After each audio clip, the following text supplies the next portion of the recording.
For all the study timetables out there, 79% or nearly 4 out of 5 will fail. So in this video, I'll be going through all the details of how I built the study schedule that I used and stuck to in high school to obtain a 99.90 ATAR.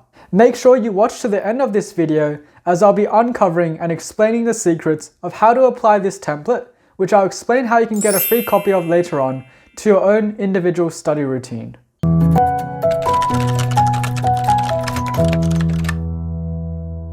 Hey, so for those of you who don't know me, my name is Shane and I'm a third year student at the University of Sydney, and I graduated the HSC in 2017 with a 99.90 ATAR.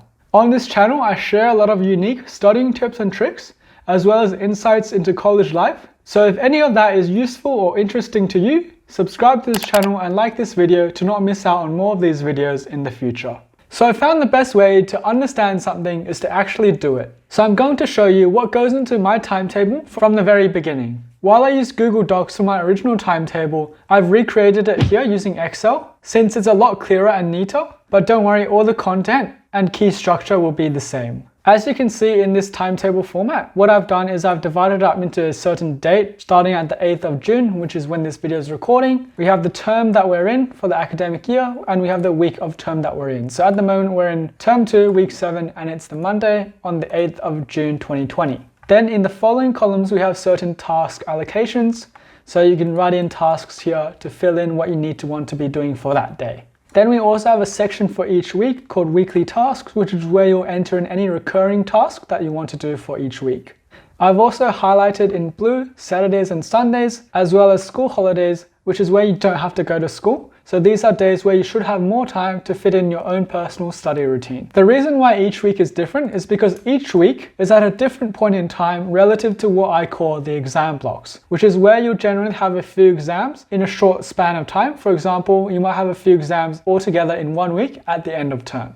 The amount of studying that you'll be doing 2 weeks before the exam compared to 2 days before the exam is going to be a lot different. And therefore, that is why a generic timetable where each of these weeks aren't differentiated do not work. I go over in more detail how much exactly you should be studying at each certain week of term. For example, in term 2 week 7 compared to term 2 week 10 compared to the second week of the school holidays of term 2. This is all in my how to get a 99 ATAR video, which I'll attach here. So what I recommend is pause this video, check that one out first, and then come back to this one so you have a much better understanding of why I'm doing this, and it will be a lot clearer why differentiating these weeks of term is very important.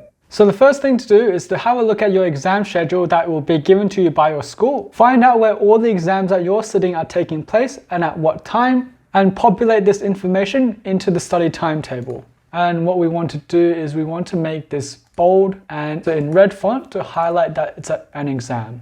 So this is just a generic example. Yours will be a lot different. You might have more exams, might have less, but this is just an example that I'll be working with. So once you've entered those in, you can just put them in the task 1 column, not a problem at all. And then one other thing you should add in early is what goes into the weekly tasks column. So for me, I have my weekly physics homework from school. Fill that in, and as you can see, it neatly populates the rest of each week.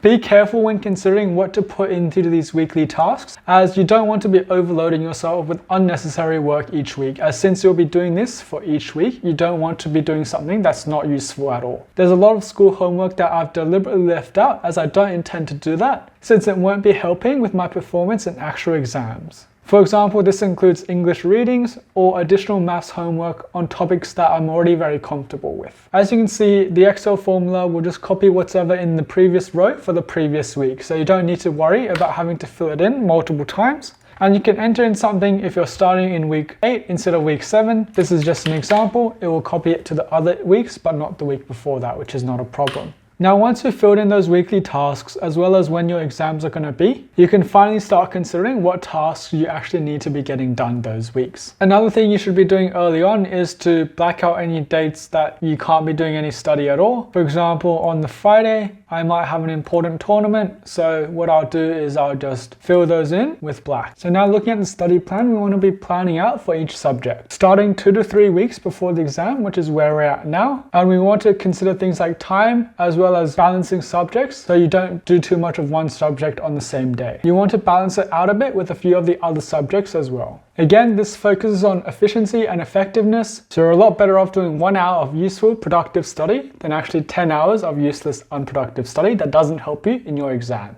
With effectiveness and efficiency in mind, here I am entering in the tasks that I believe will be useful in improving my performance in the upcoming exams I see in my study schedule. For example, in maths, I am focusing only on doing questions on my weakness areas like mechanics, curve sketching, and probability. And of course, I always believe in doing the past papers of that exam from the most recent and relevant years. For English, my tasks primarily focus on writing out the perfect generic essays, memorizing them, and adapting them to possible questions, as well as practicing reading tasks. I color code all the tasks based on subject: green for English, gold for maths, and purple for physics. This way I can make sure I've spread the work for each subject evenly across all the days leading up to the exams. Also, it is a good idea to add in time allocations for each task next to it, for example 1.5 hours. This helps you see how much work you've allocated each day, so you have realistic and achievable goals, and motivates you to be efficient and productive by making sure you aren't spending 10 hours studying something that can be completed in 2 hours. And you can also reward yourself with a longer break if you do finish to encourage more efficiency. The flexibility also differentiates from standard study timetables, as you can easily move tasks around with just a few clicks, allowing you to move, reassess, and remove less critical tasks if you find you are running out of time closer towards the exams. Once you have completed a task, you can delete it, or even better, put a line through it to show it's finished, and it gives you a satisfying feeling of accomplishment when you look back at the end of the day to see how much you did. With this template, you can update it as well. For example, after a couple days, just delete the first 2 rows so you can align it with the new date, or delete it every couple weeks or so, and you can clearly see that the time left till your exams and required study is over is quickly decreasing, and you will soon have freedom. So that's the ins and outs of the template, and for you guys, I'll have a template that's completely unpopulated and you can fill in whatever you want and what tasks that you want to be doing for your certain exams. And to get a copy, all you have to do is subscribe to this channel, like this video, and leave your email in the comments down below so I can forward you a copy of this template. So there you have it guys, that's the study timetable that I used to get a 99.90 ATAR. If you have any questions on how to use it, leave them in the comments down below. And also let me know how many tasks that you complete before your actual exam days. If you found this video useful, press the like button and subscribe to this channel. It would go a long way to helping me grow this channel and make more content for you guys. As always, take care and I hope to see you in the next one.